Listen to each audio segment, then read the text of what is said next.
Hey, good evening. This is Tiger. Welcome to my stream. AJ, you're here with me. I cannot see you on the chat, but it's unusual. Oh, now you're here. Thank you very much for moderating the stream again. Again, the disclaimer in the beginning. I'm displaying it from the game. We are doing simulation here. Everything we are talking about here is for playing a computer game and enjoying as much as possible by looking at the concepts and how they are or would be in real life. CD Radar, hello. Nice to see you on the chat. Yes, another week is over again, and again we are here. Actually, my plan was to do the post update stream for Boston, but that was a mistake on my side because the update was not due this week. It is due next week, so we will have to do something else in between. And what I wanted to do tonight is to look at the classic German Elektroloks, the electric locomotives that were introduced to the train sim world universe by the Bremen Oldenburg DLC that was released a couple of weeks ago, or maybe months even. And the Baureihe 110, or formerly known as the E10 locomotive, with the cab car that can control this locomotive from the other end with the funny name Karlsruher Kopf, the head from Karlsruhe, is in the game now. And I think that they implemented the train really well. I like driving it. I enjoy driving it a lot, and so I thought I will investigate a bit in this technology, and as not being a tech, trying to understand the technology that is in those machines. What happened now? I did not want to load my old game. I wanted to go into the scenario. Anyway, that gives me some time to turn on the DLC marker and the service marker. Those E10s or Baureihe 110 that we are just jumped in here with my saved game unintentionally, were actually built first in the 1950s. You can see it has this rounded exterior. That tells us that it is a locomotive from long ago. It has pantographs up the roof, and yeah, towing a freight train here. Now we're getting most probably a penalty break because I'm not doing anything. But this is actually what I wanted to look at today. Technology from more than 50 years ago. 1952, I think, was the year when those locomotives first came into service, and they were actually around until 2014. Now they have more or less retired, except for some units that had been preserved and are now running on some special trains for tourists and enthusiasts. But until 2014, built in 1952, around for, well, way over 60 years, that is really an old machine and an extremely long life cycle. So this is our Baureihe 110. Good morning and welcome back to Hude. Today we'll be taking over the early shift on the Bremen Oldenburg passenger service. Alright, this is what we are supposed to drive, this train, the Baureihe 110 and N-Wagen, Reisezugwagen, coaches, and well, let's just do it.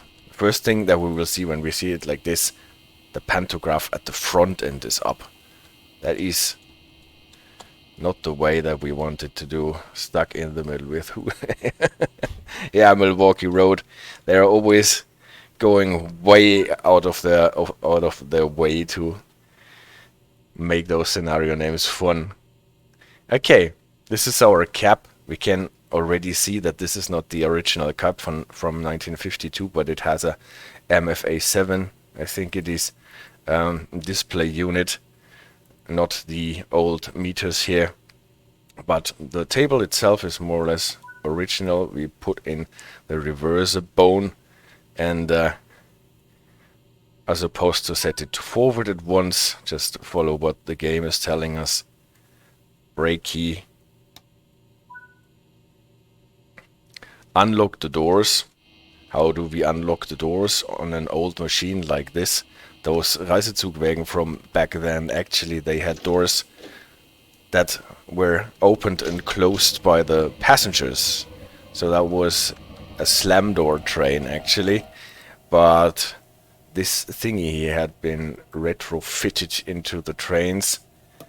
It is called a TB0, I think, that used the old line that was running from the locomotive to the cab car to add a lot of functions that were not usually in those trains, and unlocking and locking the doors was one of them. And this one is actually a magic device in the game, because if you switch it to doors closed, the machine knows by magic, all by itself, on which side the doors are open. Also the same with opening the doors, it will always open the doors that are on the side of the platform. Unlike most other trains here in the game. But this is because in real life, I think this was only to lock and unlock the doors, and it was up to the passengers to open them on the correct side and close them again, obviously. Well, driver's brake. This is the driver's brake. Those three monstrous handles are the brake handles. This is the driver's brake, the train brake, the main automatic air pressure brake, and this is the handle for the electric brake, the dynamic brake that is on the train here, that is typically coupled. So if you move this lever, then the other one should go actually with it. We will see that later if it works or not. Apply some power, we released it. We can see on this meter here, Hauptluftleitung brake pipe, that we're getting 5 bars, and the yellow hand on the lower one, the brake cylinders, is losing, or the brake cylinders are losing their pressure, so we can actually start. This is the direct brake, or the Americans call it the indirect brake, the independent brake. Well, to apply some throttle, we have this little wheel that looks like a steering wheel, and you can see that it turns, and then there is an indicator indicating numbers from 0 to 28. And to apply more force, we turn the wheel around, and to apply less force, we turn the wheel back to the other direction. Well, since the game did not ask us to activate security and safety systems, we will do that on our own. PZB on, Sifa on, and then I already released us from... No, I did not release us. Now I released us from the starting program of PZB. That usually monitors us to 45 when we start. The 70 and the 85 indicator are flashing alternatingly. And since we got a green signal and we don't have to expect a new monitoring from the PZB, I was allowed to release. So, applying more throttle, you just turn the wheel further and further ahead. You have this indicator here telling you at which tap, at which Fahrstufe you actually are. If you want, you can apply more than one at one time, and then the train will catch up. Same when lowering. You set the number that you want and the train will adjust. It always takes a bit for the train to adjust, because it needs to switch those taps actually in a very complex mechanism that we will have a little look in a presentation later on. So the idea is the driver sets the Fahrstufe that he wants, and the train tries to accommodate. At the same time, we have this indicator here telling us about the tractive effort. We're always trying to keep the tractive effort around the 30 kilonewton, because if we apply more, then we will start getting wheel slips. That was the Sifa. And the next thing is our speed clock, 150. Don't forget, this vehicle is limited to 140. So after this little speeding exercise, we should get back to our vehicle speed. We don't get docked for it because the line speed is at 160, and we know the game did not use to control the vehicle maximum speed, but the Bremen Oldenburg DLC is the first DLC where I saw that in the timetable mode at least, the game controls you to vehicle maximum speed and signal speed, not only line speed.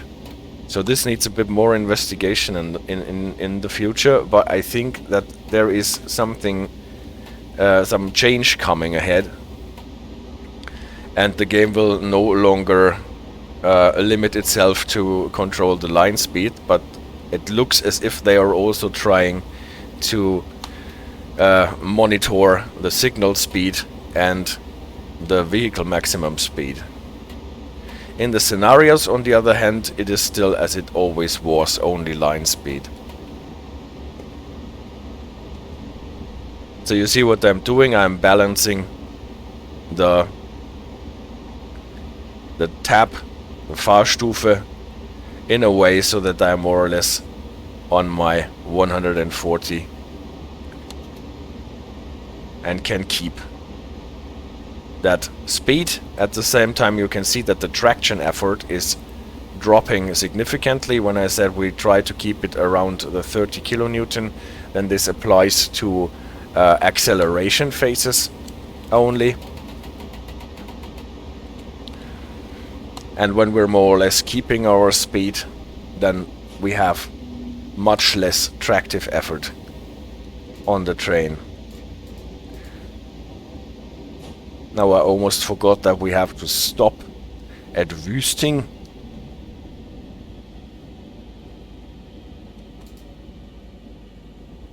Using the automatic brake, and you can see that the lever for the dynamic brake moves alongside with the lever for the automatic air brake, so they are actually connected mechanically, as we know that from the Trax 2 locomotives, the Baureihe 146.2.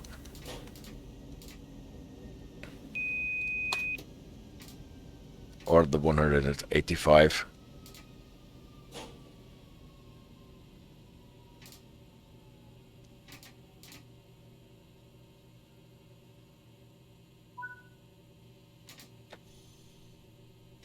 We can use the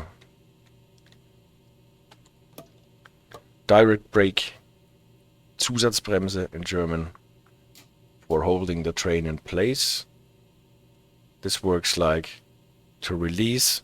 We can set it to the front and then the lever will stay there to release it. If we want to apply it, we have to pull the lever towards us and hold it. And as soon as we let go of the lever, it will snap into its hold position. Now I lock the doors to force.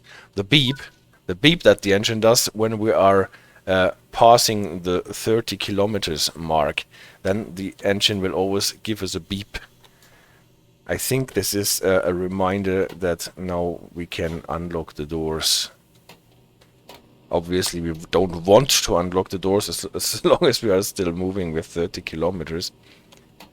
But then some system that prevents us from releasing the doors, did I say dogs? The doors is no longer active.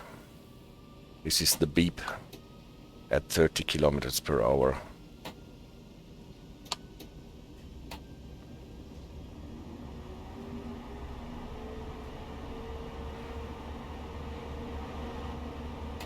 Apart from those 3 indicators, we have those 2 indicators in our cab. This is the overhead voltage, indicating 15,000 volts. That is the voltage that the overhead catenary is at, and the lower of those 2 indicators is the indicator for the overhead amperage, actually. So how big a current is actually running from the overhead catenary through our machine into the rails and back to the plant. How those 2 things are connected and where those indicators and meters actually get their readings from, we will talk about this in a little presentation later. Just for now, so that we see where the indicators are. For the brakes, we have actually 4 manometers, pressure gauges. That one is the main reservoir, that is at 9 bars typically, or 10, maximum 10. This is the brake pipe at 5 bars typically, or if we apply the brakes it gets lowered, or if we apply a emergency brake application. And then it drops to 0. This indicator here is actually for the Zeitbehälter, I think. If you overcharge the brakes, like moving the brake handle into release, you typically overcharge the brakes, but, well, I'm speeding again while I'm explaining everything, but it does not matter because the game is not controlling us to our maximum speed. But this indicator does not work, at least I have not managed to get anything, to get any reading from this.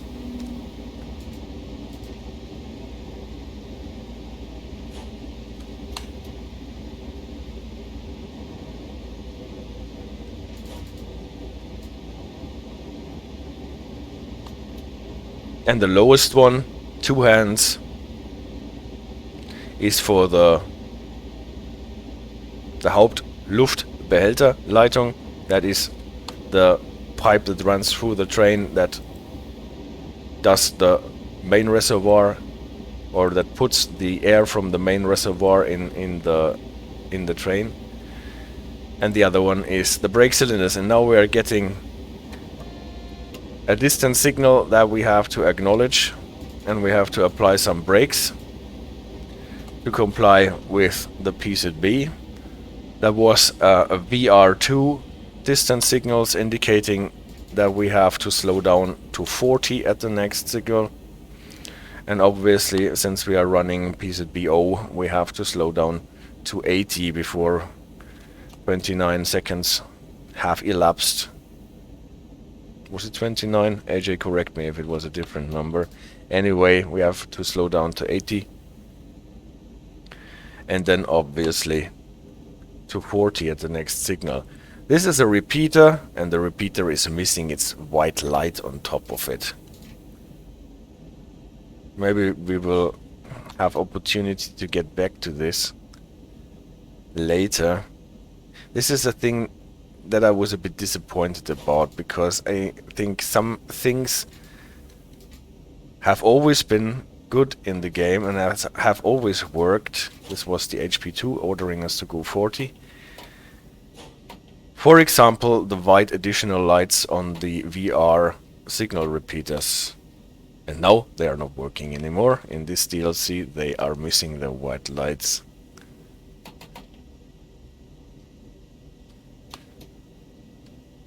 We're running in to Oldenburg. Nice scenery here. And crossing the river on this special bridge that can be moved around.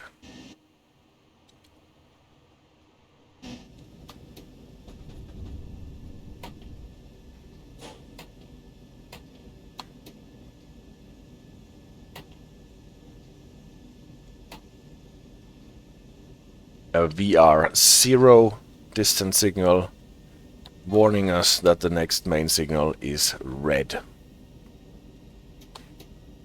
Yeah, it's a cool bridge, right? So generally, some landmarks in this route look really well. All in all, I'm not so super enchanted by the route. It is one of those rather flat routes with not so many changes in speed limits and a bit short on top of it. So the route itself has failed to enchant me so far. But with those trains, it's fun driving it. So I'm not disappointed, and I don't regret that I bought it. That was the beep at 30 kilometers.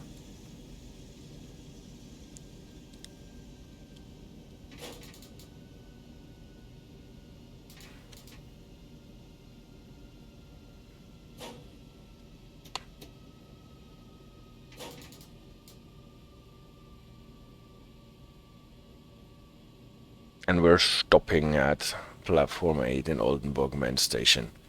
And then the idea of the scenario is to get the locomotive to the other end of the train and run back to Bremen. And this is what we are going to do.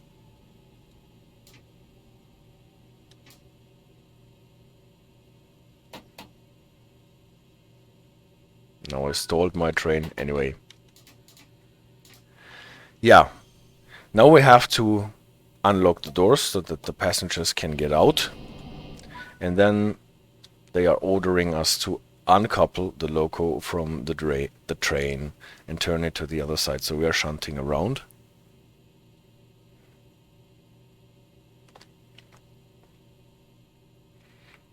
Let's wait for the game to give us instructions. Okay, the game just gives us the instruction to uncouple the 4 vehicles, the 4 cars that we are carrying around. Okay, how would we do that in real life? I think when we're uncoupling cars, we don't want the cars to run away, so typically we would probably empty the brake pipe.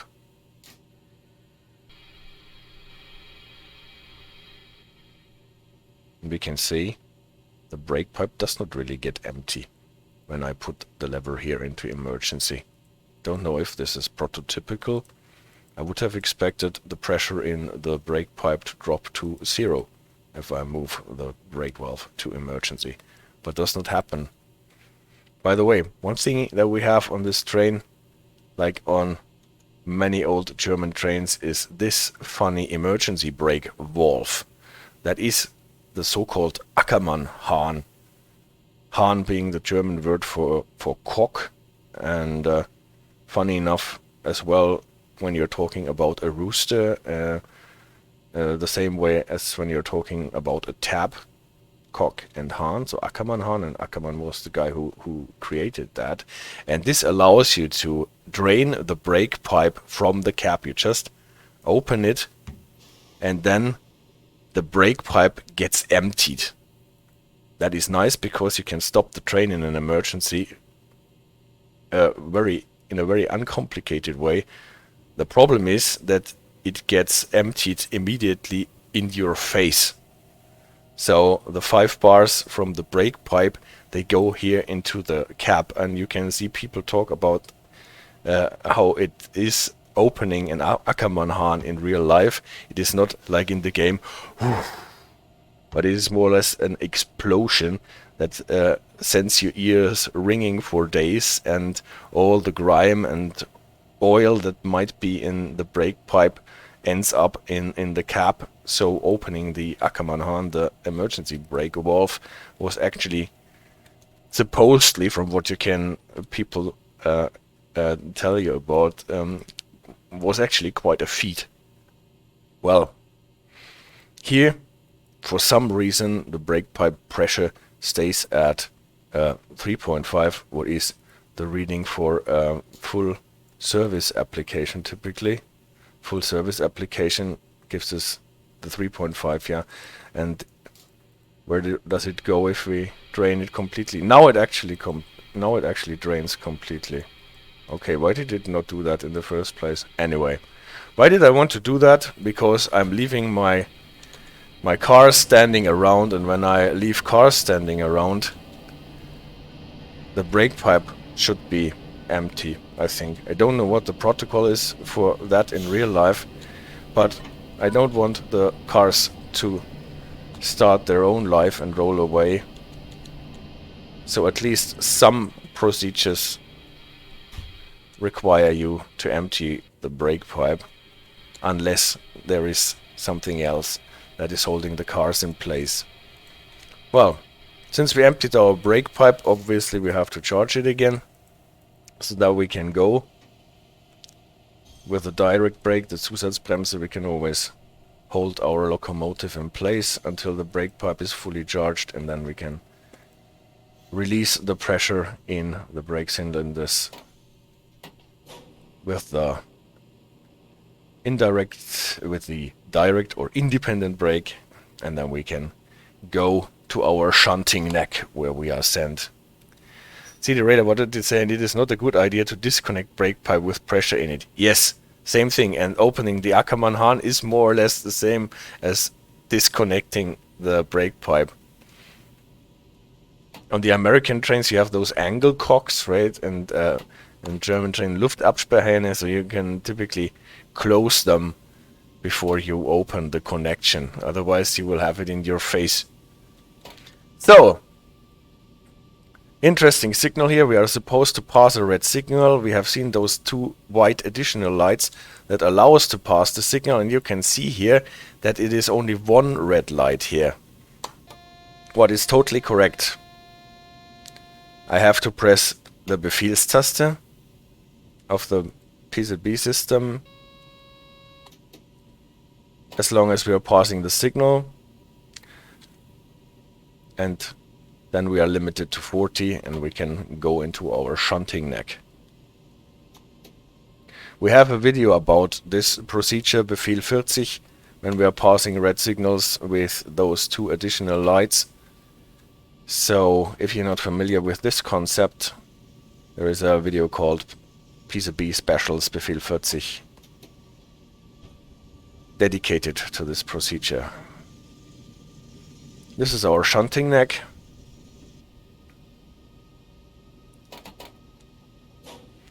And this is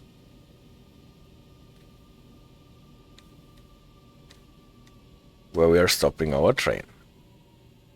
So when we're running light, I guess most of us would use the Zusatzbremse to stop the locomotive. Oh, I actually went too far. Now I can make use of the gradient. When I'm releasing the brake, the locomotive will start rolling backwards gently.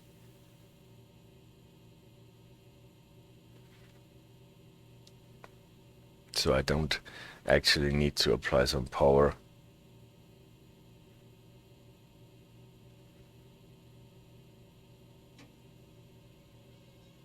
So,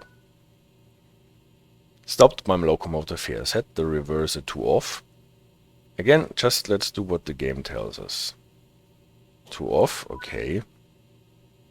Set the driver's brake key to off. Off. The key, not the brake. Off. Remove the reverser handle, we can do that. Sit in the driver's seat on the other cab. Okay. One thing I wanted to point out here, when changing ends on a locomotive in a train, you always have the problem, A, that you want to apply some brake force so that your train does not roll away while you are going to the other side, and at the same time you need to apply the brake force in a way that you can release it from the other end. And I applied some brake cylinder pressure here with the direct brake, the Zusatzbremse, and we will see that the problem is that we cannot release this brake from the other end. So Obviously I could not leave the brake totally released, because then you saw that the locomotive was rolling away. And but on this on the other end of the problem, we cannot release that from the other end, because what we apply here we cannot release from the other end. Another thing is, typically I would switch off the PZB and the Sifa here and switch it on the other cap, but obviously what I switch on here and what I switch off here is also valid on the other end, so we don't have to bother actually with this.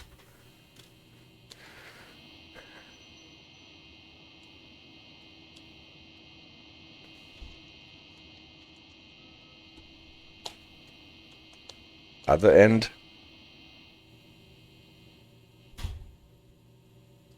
See, PZB is on, Sifa is on. They are connected. I don't know if that is as it is in real life, but at least this is how it is in the game. Reverse it to forward, okay. Set the brake key to on, and go as indicated. And now you can see we have 2 bar pressure in the brake cylinders, and I can move my direct brake here to release as much as I want. That those are not going out because they are applied on the other end. So what is possible to do if you want to do it with the independent brake, the Zusatzbremse, you can apply some pressure here on this end, go back to the other end, release it there,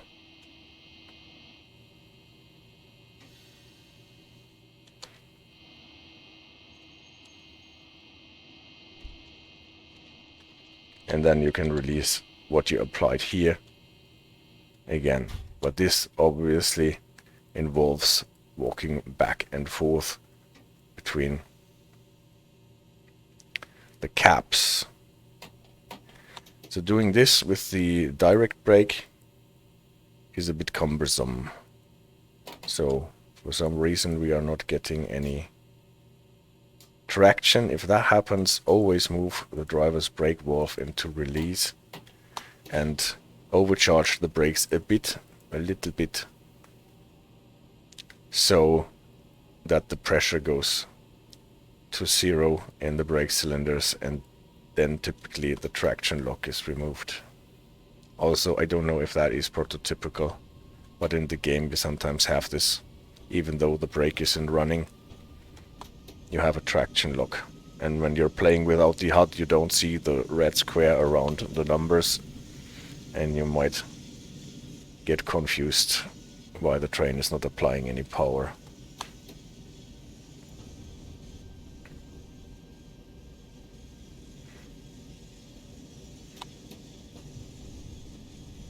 (70 and 85 indicators flashing alternatingly, telling us that we are monitored to 40 from the PZB Startprogramm, because we switched ends, so we're not going faster than 40. This is our train, by the way, on the left side. We are going on the other end using a different track, obviously.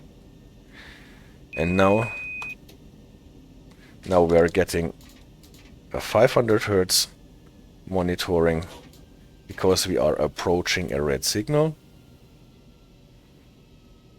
It has already the 2 white lights on, as you can see, and unfortunately 2 red lights too.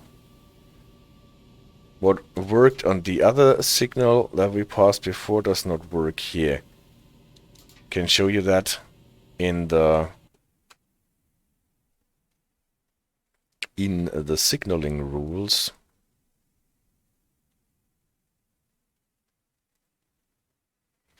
I prepared that. No, it's not the presentation. I want the PDF to be shown here. This is the signaling book, the signal book, Directive 301, issued by the DB Netzagentur, the infrastructure provider for the German railway. And here you can see all the aspects of the signals are described. And the most famous signal, the HPO, the red signal, here as a semaphore night, and this is what we know as the HPO signal red. And you know that in the HV system it has typically 2 red lights, and here it says am Hauptsignal mit 2 roten Lichtern verlischt bei Aufleuchten des Signals SH1 ein rotes Licht. So that means on main signals with 2 red lights, one of them will turn off as soon as the signal shows the SH1 signal, and the SH1 signal is the one with the 2 white additional lights. So that was correctly done on the first signal that we passed, and on this signal here it is not.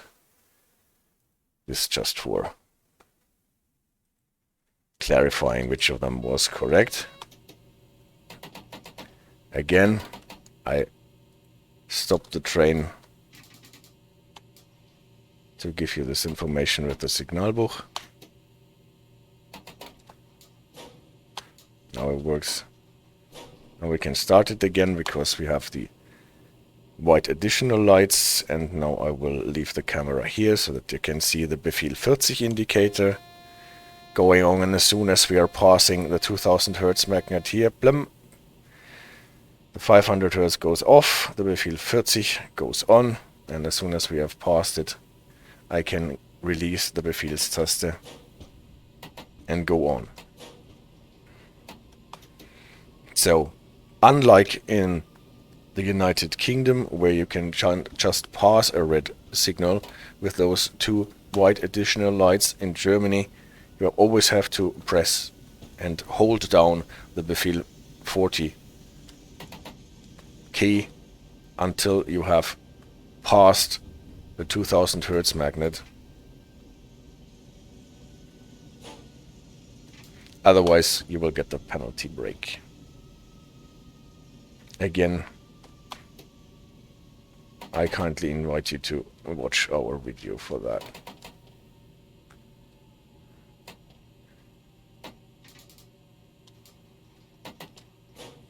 Again, the train is too slow. We need a bit more power to get it into its position where it is supposed to be.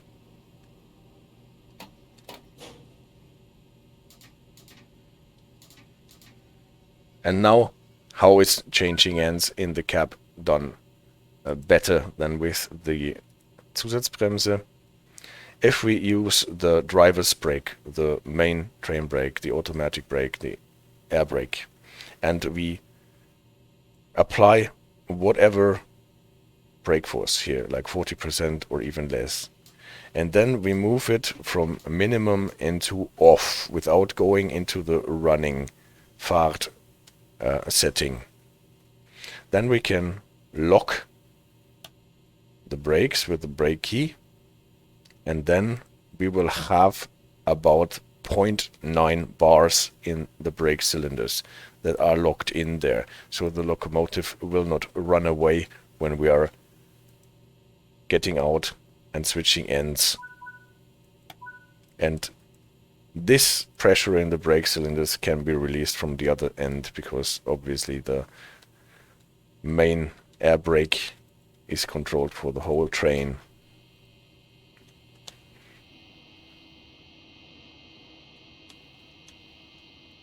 I wanted to share this experience because when I first played this scenario, I actually was quite confused that I could not change ends properly without going back and forth with the indirect brake, with the independent brake alone. So, we are back on this end. Reverse it to forward. You can see the 0.9 bars in the brake cylinders are still there, and if we release with this brake valve, then it drops to 0. So this allows... Let's crash to the train back. Exactly. The problem is, the signal here is still red, the little shunting signal. on the floor. Let's look at it from the outside. On which end are we? Here. This is a main signal, even if it is a shunting signal showing double red, meaning we cannot go, we cannot pass. So we have to contact the signaler, and as soon as we contact the signaler, he switches it to SH1, and now we can pass it. And now we crash to the train.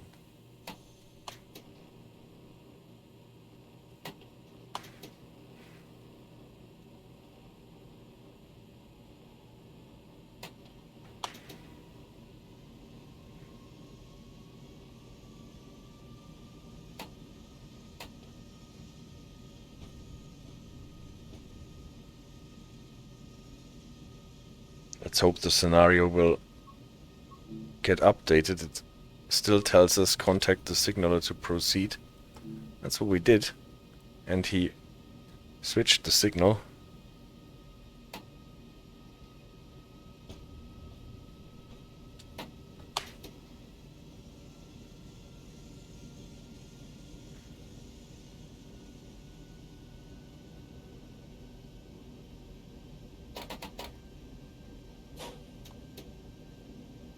Well, he doesn't want to switch back.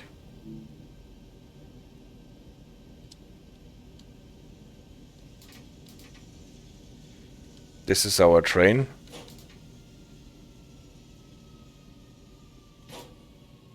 Let's make sure not to crash into it.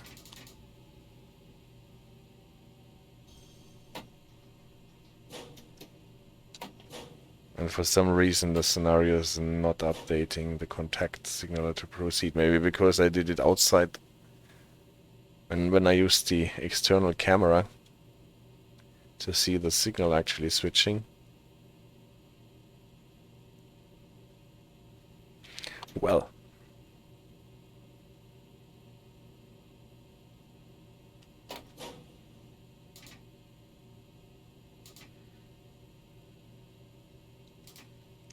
With passenger trains, always stop before you couple in a distance of a couple of meters.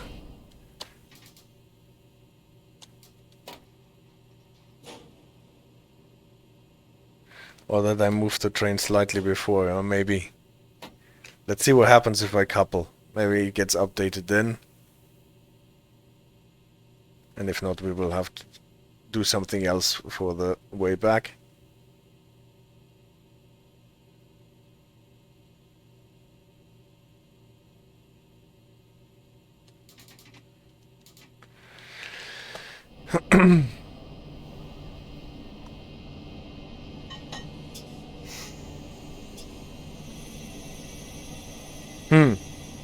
Now we are coupled.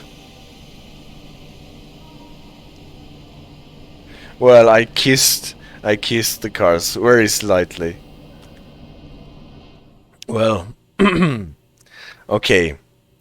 Well, I'm afraid the scenario won't go on here.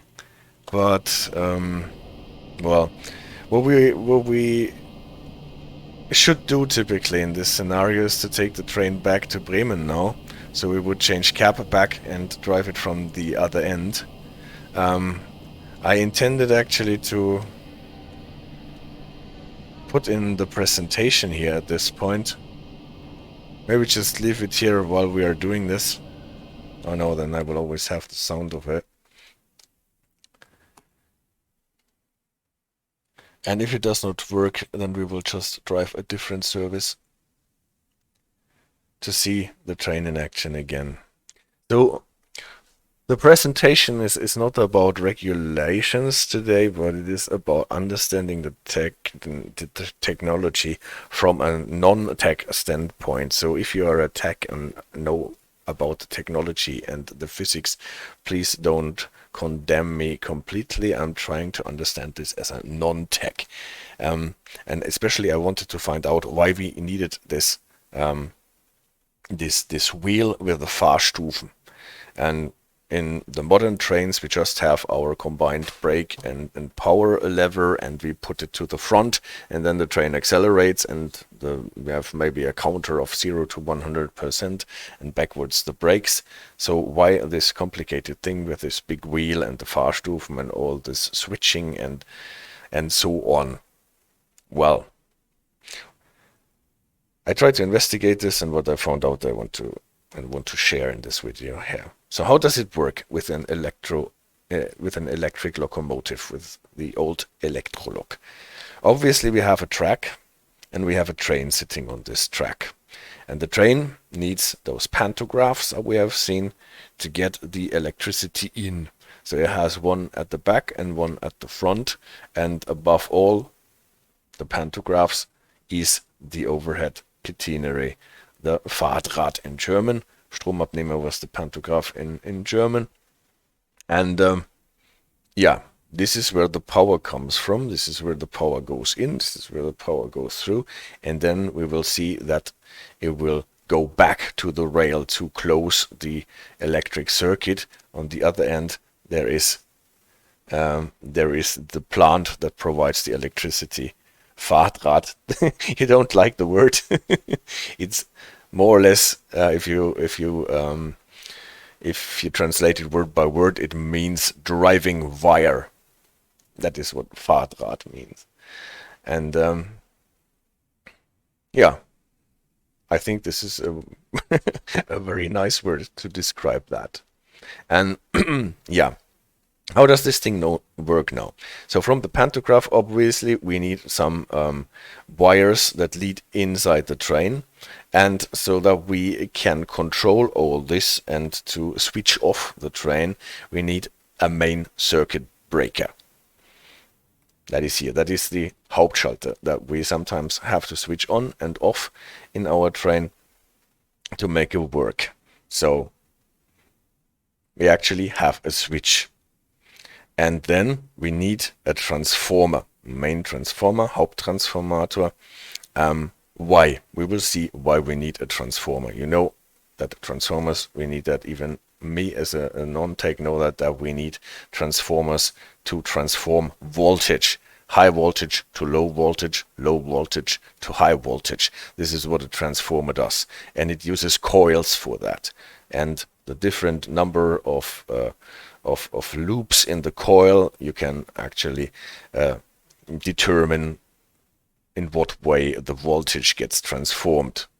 And from this one coil in the transformer, the wire goes into our steel wheels, and from the steel wheels into the steel track. And then the current can run from the Fahrdraht through the train, in the track, and then back to the plant that provides the electricity for the overhead catenary. And the transformer to work needs at least two coils. One coil with the primary voltage and one on the secondary side with the lower or higher voltage, depending on what you want to do. And in the train, the second coil is more or less connected with a thing that is called the traction motor. That is the thing that sits in the wheelbase at the axles. It is an electric motor, and it turns the wheels physically. It converts the electric current into torque, into a force that turns around the wheels. And yeah, that is what it does. And we have traction motors typically on all the axles. On a 4-axled locomotive, we have 4 of them. I only painted one here, or drew one here in the diagram to make it not too confusing, but actually they are connected with Motorsammelschine, what is a wire that connects them all together so that they are all getting the juice from the overhead catenary. It reminds me a Czech word Draht, which means cable, so I find it funny that it is so similar. That is cool. I did not know that. So Draht is cable in Czech. Good. We're not only sorting out things in railway technology, but also on language. That is great to know. So this is more or less the primary installation that we have in the train. One wiring through one coil in the transformer that comes from the overhead catenary and ends up in the rail to connect the electric current with the plant that is somewhere in a distance, and on the other side of the transformer, secondary side, is connected with the driving motors, with the traction motors, the Fahrmotoren, all 4 of them, or even 6, or whatever number you have. Typically you have 4 in those locomotives. So how to use the electricity? You have to raise your pantograph. This is what I drew here. So the pantograph gets raised, and then this thingy here, in Germany it is called the Wippe. So this thing is then connecting to the Fahrdraht. On the locomotive that we have here, we have those pantographs with this double scissor design. On the modern locomotive, you know, you have only this one part of this pantograph, not both ends. And what happens then? Then we will have a voltage connected to the train. So at this point in the main circuit breaker, we have some voltage sitting here ready to be used. And this is the first point where we have one of our instruments telling us about the voltage that is in the overhead catenary, and it should be at 15,000 volts. What is quite a number, that is quite a lot of voltage. If you compare that, typically the wall sockets in your house, wherever you live on this world, is typically somewhat around 110 to maybe 240 volts and not kilovolts, and this overhead catenary has 15,000 volts. And yeah, I just wanted to demonstrate that here, how that looks on this indicator. This is obviously our pantograph. It is up, it is connecting to the overhead catenary here already, and when we are looking at the indicator for that here, Fahrdrahtspannung, overhead catenary voltage, it gives us the 15. Maybe I can go a bit closer to see that better. The 15, a bit over 15. So this, obviously, this is not always exactly 15,000, but this is where it is supposed to sit. And even if I open my main circuit breaker, you could hear this sound, boom. Every time we switch the main circuit breaker, it gives us this sound. You can hear there is no noise in the locomotive anymore. We switched it off. We opened the main circuit breaker with this switch here, but we still have the voltage sitting from the overhead catenary. Why? Because our pantograph is still up. Maybe I'm sitting down, then I can use the external cameras. The external camera went back to the end of the train. Since the pantograph is still up, we have the reading here. If I lower the pantograph, you could see that flip, all of a sudden we have lost the voltage. Pantograph is down. If I put it up again, also the voltage is here again. In Metro in Prague, you're using 750 volts and trams are using 600 volts. In the overhead catenary, or are you getting it from a third rail? That would be interesting to know.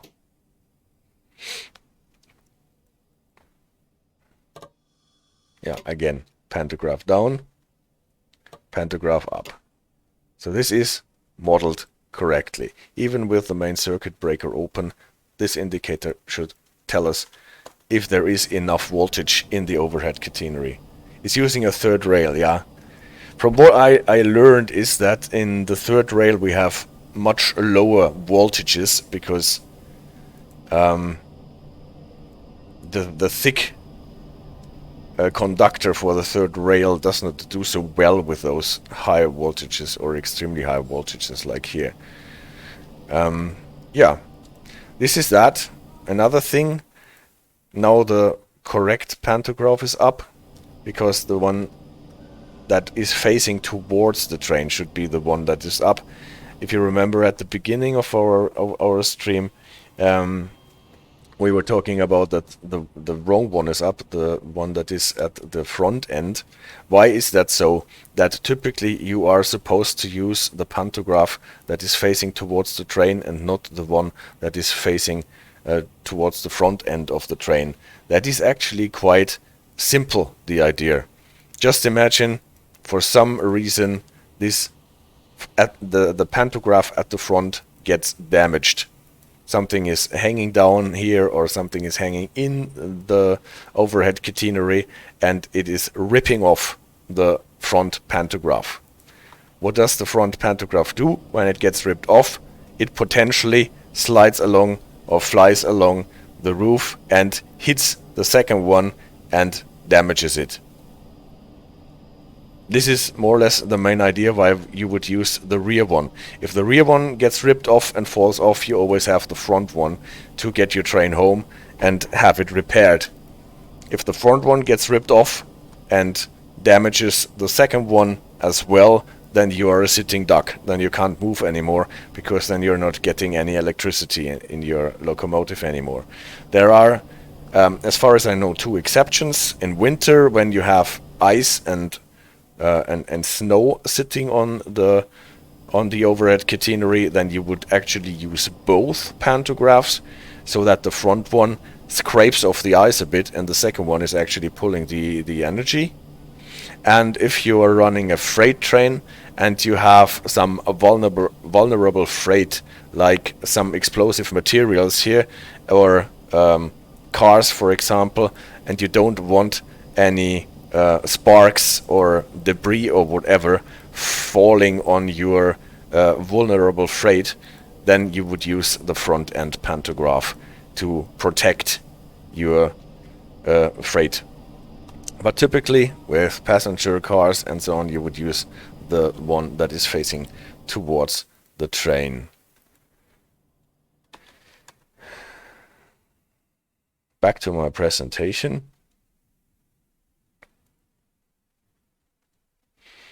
Back to the presentation. So that is that. What happens if we switch on if we close the main circuit breaker? Yeah, overhead voltage. This is what I just demonstrated. We close the switch here, we switch on, then we close the electric circuit between the plant that is sending the voltage through the overhead catenary, then it is running through the train and going back through the rail. And it is sitting in the primary coil of our transformer. I already said about 15,000 volts. And then we have, I guess it is one of the most basic problems of railroading and getting any wheeled vehicle into motion at all. The problem is, as long as the vehicle is stationary, you need a lot of torque, a lot of turning force to get the vehicle on the way, to start it moving. It is like getting on a bike with the gears stuck, and in the beginning you really have to stand on the pedal to get the bike moving. And as soon as the vehicle is moving, you need less turning force, less torque, and then you can focus on turning the pedals and the wheels faster. And in the beginning you need maybe less voltage but more force, and then later on, as soon as the train is running fast, you can actually apply more voltage to turn the wheels faster. So to actually control how much power you are getting on your traction motors is a basic problem. If you just throw the 15,000 kilovolts, the 15,000 volts on your traction motors, you just fry them. They are trying to work against the inertia of the train, the train that is sitting there, and it doesn't work. It will just fry the motors, or at any rate break gears or whatever. So what you need to do, you have to transform this voltage into a voltage that those traction motors can use. And at the same time, you have to control and only apply the voltage bit by bit. so that the traction motors can use it to start the train gently, and then when the train is picking up speed, we can apply more and more of those 15,000 volts to get transformed into a current that is actually running the traction motors. Yeah, so we want to end up with a voltage of about 0.5 kilovolts. That is about the maximum that the traction motors on this locomotive can take. And for that, we have to find some contraption, some device to only apply part of the voltage that is sitting here in this circuit. And for that, we need the Fahrstufen, the tap changer. One thing about a transformer is to know, I can't really explain this, why it is like that, but it is like that, and you can find it described. As long as the transformer on the secondary side does not have any load, as long as no device is actually using up the energy, the transformer will work as a resistor. And even though there is a very high voltage, it will stop the current from flowing, so that the amperage actually in this primary circuit is very low, almost not existent. And this is as long as we are not pulling any load, any force out of this primary circuit on the secondary side. This is one thing that we have to remember to understand the readings of our amperage meter on the other end of the circuit here. And then a second trait of a transformer that we can use in this context here is a thing that most people that live in the United States of America know from their houses. You can divide the power that you are pulling out of a coil and a transformer by just picking up parts of the coil. If you're taking the full coil, then you're getting the full voltage. If you're only picking half the coil, then you're getting half of the voltage. And as far as I know, most of the transformers that are connecting American houses with the power grid, they are built in a way that you can split the coils that is coming there, so that you can have either 110 volts or 220, just depending on how much voltage you want to take out of it. And this happens in a way that you have the neutral wire in the middle and the two hot wires on the ends, so that you can only take half of the coil if you only want 110 volts and the full coil if you want 220 volts. And this is the principle that we can use with our Fahrstufenschaltwerk, with our tap changer, to only deliver part of this 50,000 volts to the secondary circuit for the traction motors to process. And for that, we have a contraption that works like this. We have a second coil here that is connected in a way with this yellow arrow. This is the one that can be moved up and down from 0 to 28. So 29 steps. And all these steps, the coil provides more or less a contact terminal where this arrow can be attached to. And when we are turning our big wheel in our locomotive, we are moving this arrow bit by bit, and from 0 to 28. And when the arrow is moved to the 28, then we are pushing the full coil into the secondary circuit, and if it is set to 0, then we are taking none of this coil. And all the settings in between, we are taking always a bigger part of this coil for the secondary circuit. That is the idea of that. And since I said the transformer will work as a resistor as long as there is no load taken out of on the secondary side, as long as we are with our tap changer at 0, there will almost no current. And this is the instrument that measures the current, the amperage, the overhead amperage. And if we are at Fahrstufe 0, at tap 0, then there will almost be no amperage in the overhead circuit. And when we are increasing the Fahrstufen and we are actually pulling load out of this, then we are getting a reading on this amperage meter.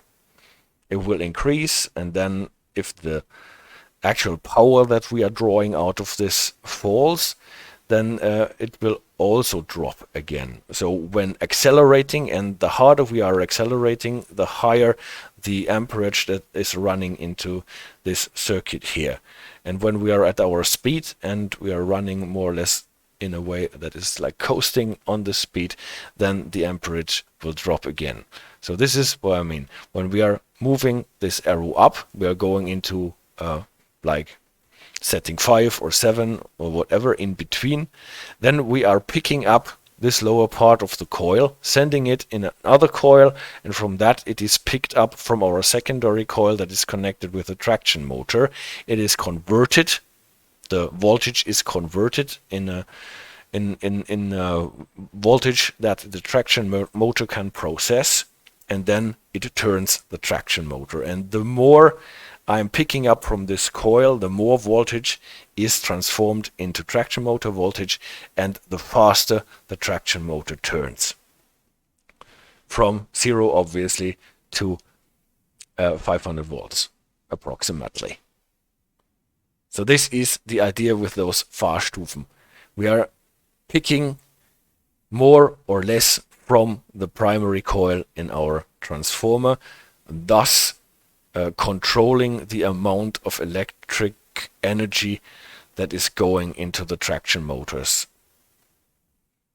And then we have a third indicator that is giving us the reading for this pink circuit here, the low voltage circuit.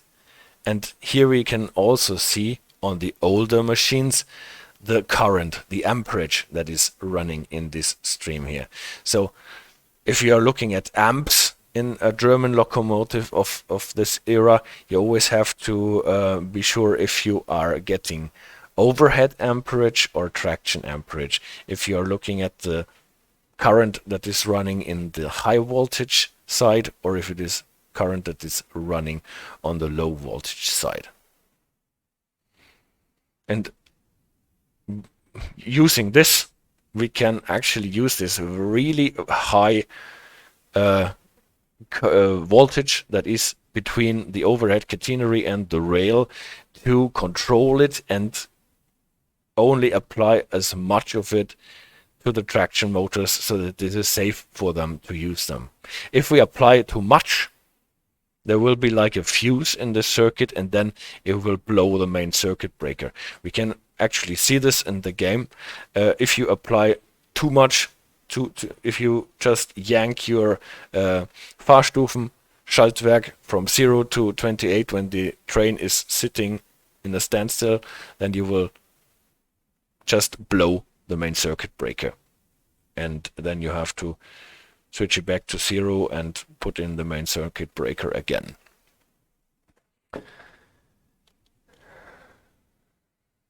Oops, now I went out of my animation. I did not want to do that because there was one last thing that I wanted to show. So this is just repetition, recap. So this is where we were. Traction amperage. On our modernized cap that we have in this locomotive, we are not getting a reading for traction amperage actually, but it is already converted into kilonewton. That is the tractive effort that the train is providing. This is based on the traction voltage and the traction amperage actually, but it is converted to tractive effort approximately by this. So you calculate how much power the traction motors are pulling out through the main transformer. For that you multiply the voltage with the amperage, then you get the power, and then it is divided by the speed that the train is traveling, and so you get the tractive effort. And this is an equation that tends to give you lesser values, the faster the train is going. And this is why the tractive effort does not increase anymore the faster you are going. So in the beginning, when you start accelerating your train from a standstill, then you get very high readings for the tractive effort because the speed is low and you need a lot of power to get the train moving. But as soon as the train is moving, accelerating and getting to higher speeds, then you need less power to move the train and to keep it at that speed and accelerate it even more. And the speed, on the other hand, is getting bigger and bigger, so that the tractive effort is getting smaller or staying at a stable reading. This is what I wanted to say today about what I have found out about the classic German electrolocks and how they manage to control how much of the electric energy that is between the overhead catenary and the rail to drive their traction motors in a safe way, and on the other hand to see what is happening by looking at the indicators in our cab. So maybe we can go back to the train and the indicators again. At the moment we have the pantograph up, but the main circuit breaker is off, obviously. You can see it on this indicator here, HS Hauptschalter aus, telling us that the Hauptschalter of this locomotive is open. We can just close it here, main circuit breaker close. You hear this bump sound. It is quite a loud sound for just closing a switch. The indicator here goes off and you can hear the, well, it is not actually an engine, but you can hear the sound. You can hear that the locomotive is ready to apply power again. And just for verifying what I said before, we have to go backwards now because this is the way that we are sitting here. The scenario is unfortunately not updating itself. We have the overhead voltage because the pantograph is up. The main circuit breaker is closed, so we are actually ready to apply some power. Now we need to release the brakes, otherwise we will be in a traction lock anyway.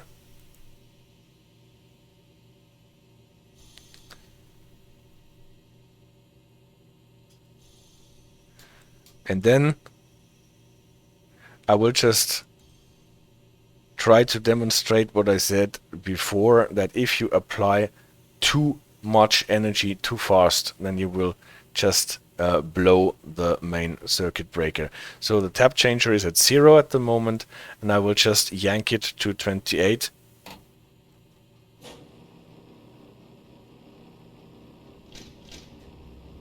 Oh, it actually takes it. Okay. All right.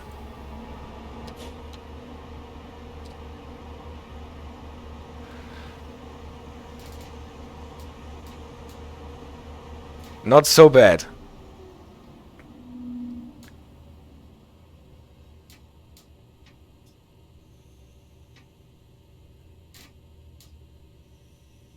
Maybe we have to do this with some brakes still left in.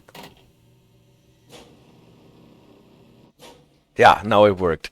Now I left some brake cylinder pressure in the cars, and you can see the main circuit breaker flipped and we can't hear anything anymore, and we have to close the main circuit breaker before we can apply some more power. So this happens if you apply too much power too fast, then you can just blow the main circuit breaker. But no problem, we can just close it again, and then we are able to drive our train on. Yeah, talking about the main circuit breaker, you can actually see the main circuit breaker here on the roof of our locomotive. It is this thingy here. And unfortunately, it is not animated. So the main circuit breaker is actually this whole thingy, those two parts. This part with this fork-like instrument here, and this part with a tube and a second tube next to it. And in real life, if you'd close the main circuit breaker, then this fork rests here. So this is actually like a big switch that you can actually see switching. Now it is open. Now when it turns by 45 degrees, the fork rests here and then the circuit is closed. Unfortunately, it is not animated here, so that we are running around with an open main circuit breaker all the time. And why is that such a big thing? Because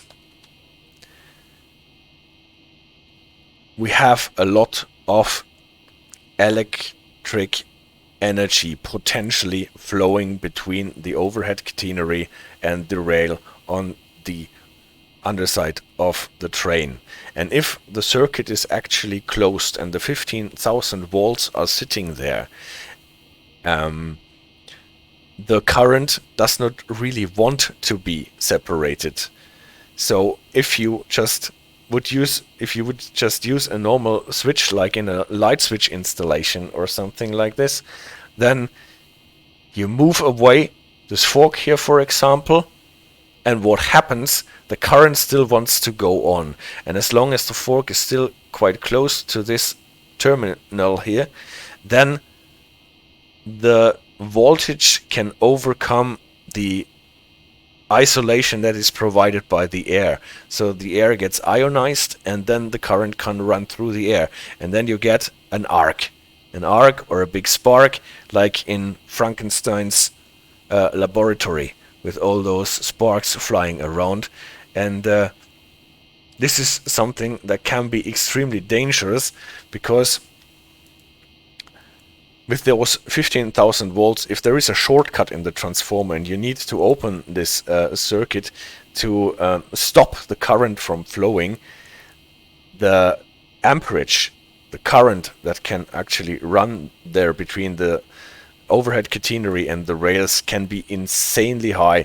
I've heard about accidents where the overhead catenary and the rails got connected by accident, that there are amperages of 65,000 amperes actually flowing, what is an extremely high current that is obviously not anything that you want to stand under and get for that. And for this you have this two-step switch here. You do not only have this fork and terminal part of it, but also here inside this tube there is a switch that can be opened by blowing pressurized air in it. Then you force it open, more or less, and use the pressurized air to blow out the spark that starts between the then open halves of the switch. This is actually a quite ingenious thing. I've watched 2 or 3 videos about it. That is really ingenious to see that. You don't need that nowadays because you have a lot of electric gadgets that you can use instead of that, but you always have to think this is technology of 1950, 1960 or something, and ingenious. And it's a bit disappointing that you can't see this switch in action. But this explains why opening and closing the main circuit breaker here, you always have this pump sound, because there is actually pressurized air going in and out and mechanical parts are moved about. Yeah.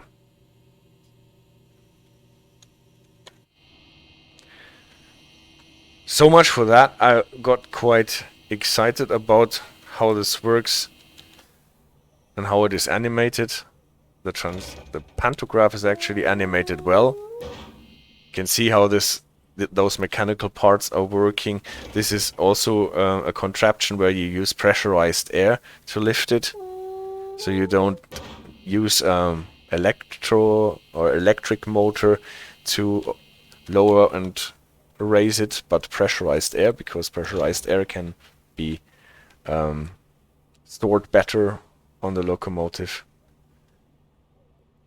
Yeah, unfortunately we cannot go on with our scenario here because the signaler does not, he switched the signal, but the scenario does not go on with it. So all we can do is actually switch ends and drive home without guidance from the scenario. I don't know what happens with the signals at this point. But anyway, maybe this was enough for that anyway. What is that now? In what weird camera am I now? Now I am back here. So stand up, sit down.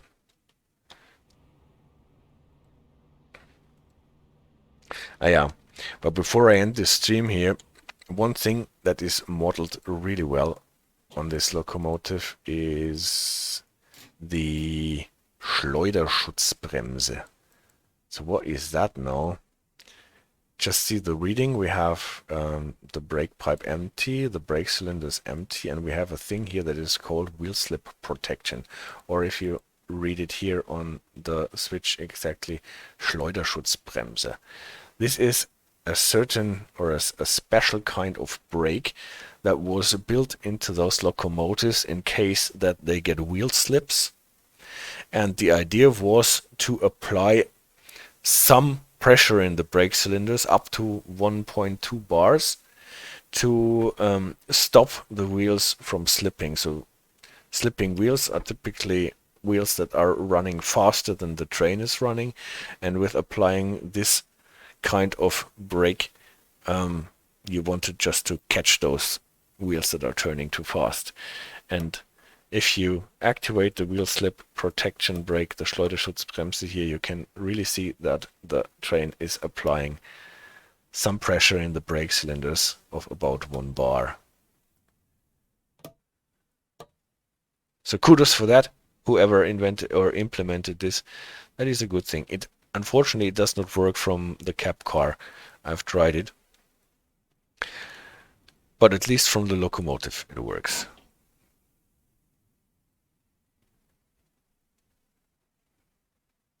Huge respect to people who invented these systems. Even today it is honorable. It is, CD Radar, you are totally right. That is so amazing when you think a simple thing as a switch, right? And then you need that much ingenuity to connect it with the pressurized air, and then at the same time sending the current while it is switching through this resistor on the side here to control it and to keep it from getting too much current, too much ampere, while blowing more or less open your switch and at the same time blowing out the spark that is happening here. Really ingenious, and I think that the implementation of this locomotive in the game is really well. It is fun driving it, and I think I will make one more video about the Karlsruher Kopf cab car to understand what is happening there, because it has, funny enough, totally different indicators and readings that you can get there, and it is a different feel to drive it from there.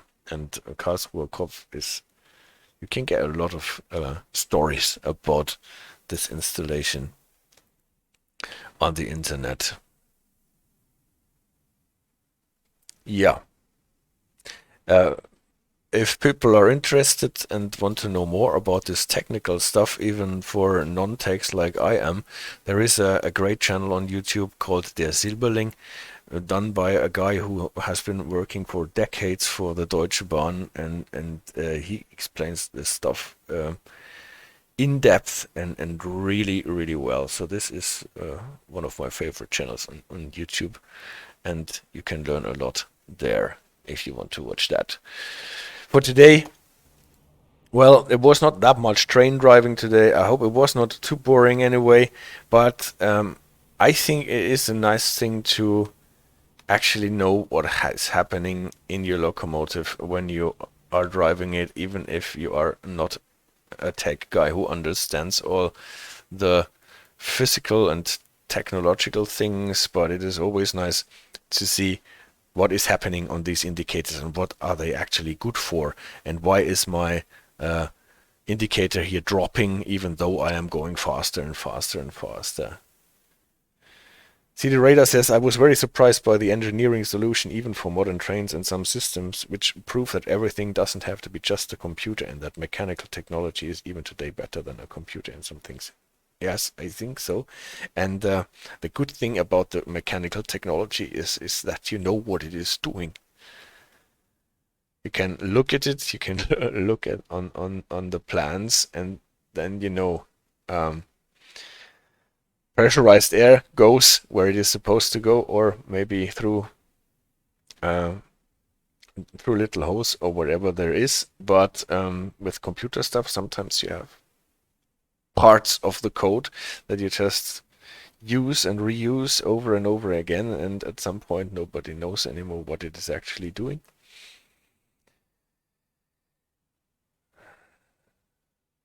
Great. Well, thank you very much for bearing with me today in this a bit of a technical approach to things, and for celebrating this really well done locomotive in Trains World 3, the Baureihe 110. And next time hopefully we can play the Boston with the new signaling. And you might have seen that Brendan Cactus Juice left a really long comment under last week's video, giving a lot of valuable additional information about the signal progressions and stuff. So I am really looking forward to doing this. Thank you very much. Thank you, AJ, for bearing with me moderating the stream, even if it is not your cup of tea, all this tech stuff. Thank you, CD Radar, for your input. And yeah, hopefully see you next time.